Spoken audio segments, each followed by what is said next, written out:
Maxime Lombardini, grand jour pour Free, ça y est, vous allez pouvoir devenir le 4e opérateur de téléphonie mobile. Qu'est-ce que vous nous préparez? On vous prépare quelque chose qui de toute façon sera plus sympathique que ce qu'on trouve aujourd'hui dans le mobile, c'est-à-dire quelque chose de beaucoup plus simple.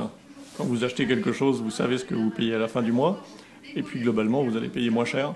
Donc c'est un peu les deux tendances. Après on va essayer d'être aussi assez innovant, mais c'est vrai que ça ne sera pas l'accroche des toutes premières années, parce qu'il faut construire le réseau, et que ça prendra quelques temps. Donc au début, plus de simplicité et moins cher. Donc le calendrier, c'est quoi?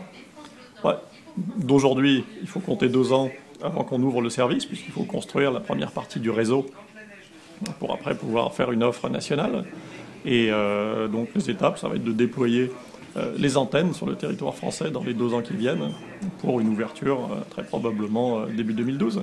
Et alors il va falloir que vous vous entendiez avec les autres opérateurs, vous allez passer un contrat d'itinérance, c'est quoi exactement? Bon, là l'idée elle est très simple, c'est qu'un 4e opérateur il ne peut pas arriver et offrir une couverture limitée à quelques régions de France.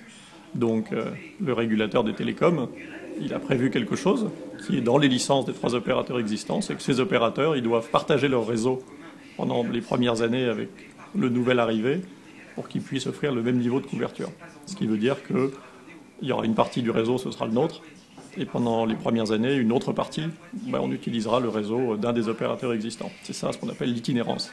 Qui vous espérez séduire en priorité comme client?